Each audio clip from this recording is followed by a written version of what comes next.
Et les travaux de cette assemblée annuelle du groupe de la Banque africaine de développement qui se sont ouverts à Abidjan sous le thème Tirer le meilleur parti du capital de l'Afrique pour favoriser son développement. Une assemblée marquée par l'élection du nouveau président de la BAD appelé à succéder à Annie Adesina en poste depuis 2015. Et pour approfondir le sujet, nous avons le plaisir avec nous d'avoir en direct depuis la capitale économique ivoirienne Abidjan, Abel Didier Tella, directeur général de l'Association des sociétés d'électricité d'Afrique. Bonsoir Abel Didier, merci d'être avec nous. Bonsoir. Première question, ces assemblées ont pour objectif de cibler les enjeux du capital financier, mais également du capital humain en matière de développement du continent. Est-ce que vous pouvez nous en parler? Oui, merci.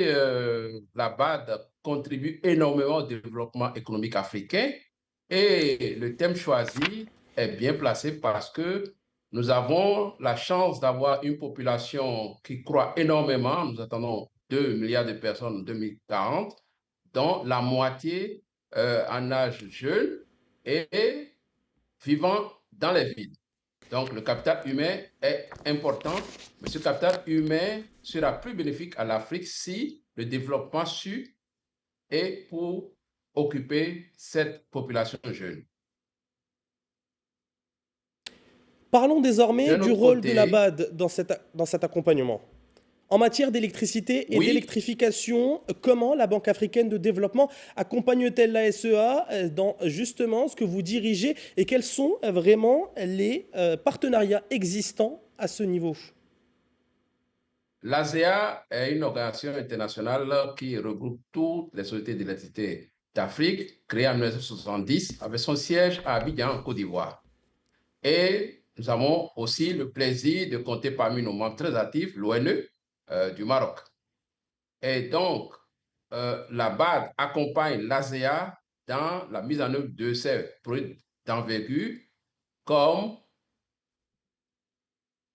les infrastructures structurantes dans les sociétés d'électricité dans tous les pays africains et surtout notre projet phare qui est le réseau africain des centres d'excellence en électricité. Et ce projet est pour la formation du personnel des sociétés d'électricité en Afrique. Nous sommes à la seconde phase que nous avons lancée en avril dernier. La première phase, pour un montant de 13 millions d'euros, nous a permis de former 9000 personnes des sociétés d'électricité et d'équiper les centres d'excellence en matériel de pointe pour la formation d'excellence. Et l'un des centres, comme je l'ai dit, est le CSTE de l'ONU au Maroc. La BAD appuie tous les sociétés d'électricité et vous savez qu'en janvier dernier, la mission 300 a été lancée pour donner l'électricité à 300 millions d'Africains d'ici à 2030.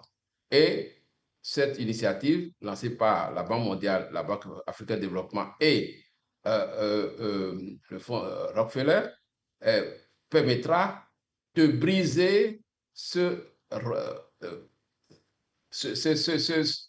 rhétorique de 600 millions d'habitants, ne pas assez à l'électricité, qu'on répète tous les ans depuis des années. Et donc, aujourd'hui, la BAD est le premier bailleur de fonds du secteur électrique africain et de l'ASEA en matière de renforcement de capacité pour les sociétés d'électricité en Afrique. Parlons désormais des priorités de l'ASEA. Comme vous l'avez si bien dit, l'accès à l'électricité reste un défi majeur dans de nombreux pays africains. Et quelles sont aujourd'hui les priorités de cette association pour améliorer cette situation? Nous devons faire le maximum de peu que nous avons. Les réseaux actuels doivent être améliorés de manière à incorporer beaucoup plus de branchements. Nous devons faire l'extension des réseaux pour accommoder les raccordements nouveaux, surtout régler le problème récurrent des pertes. Donc, faire le maximum du minimum que nous avons, c'est réduire énormément les pertes dans les sociétés d'électricité afin de pouvoir avoir de puissance plus disponible sur les installations existantes.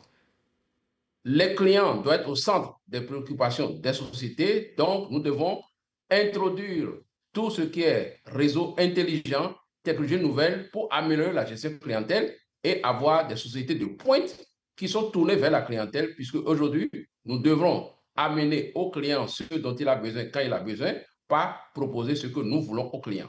Et pour ça, il faut de nouvelles technologies, il faut des investissements, investir dans les installations, investir, incorporer tout ce qui est énergie nouvelle, puisque nous avons deux challenges majeurs, c'est l'accès à l'énergie et la transition énergétique. Les deux vont de pair dans les sociétés membres de l'ASEAN.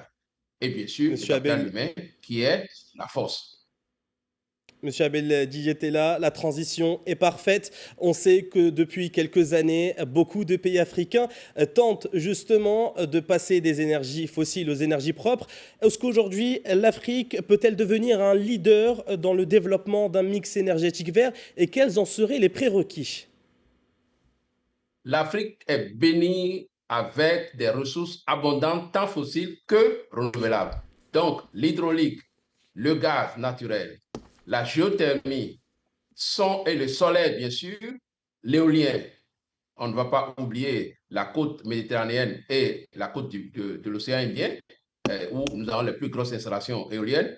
Ces énergies permettent d'aspirer à un 100% vert pour certains pays, au moins 60 à 80% pour d'autres pays d'ici à 2030. Et le Maroc avance très bien en ce sens.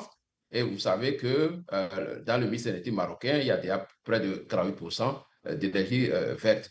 Et donc, l'Afrique a la capacité d'être leader en matière donc, de transition énergétique dans le monde. Un dernier mot, en tant que directeur de l'ASEA, vous êtes en première ligne des grands enjeux du continent. Quel serait votre message d'espoir pour les Africains face aux défis énergétiques et de développement dans les années à venir? Alors, c'est mon leitmotiv de tous les jours. Nous devons combiner les richesses minières avec l'énergie pour donner, avec la transformation de nos matières premières, de l'emploi aux jeunes et renforcer notre système énergétique pour avoir des réseaux intéressants à voir avec des clients solvables qui sont l'industrie de transformation, la grosse industrie, et en ce moment donné, l'espoir d'avoir une Afrique développée de point de vue industrie, de point de vue énergétique et de point de vue commerce, puisque nous avons deux rêves, c'est le commerce intra-africain et le marché unique africain de l'électricité, qui bien sûr ne reste au sens que si nous avons des industries. Abel Dijetela, vous êtes directeur général de l'ASEA, Association des sociétés d'électricité d'Afrique. Merci d'avoir répondu à notre invitation. Avec fierté, je vous remercie.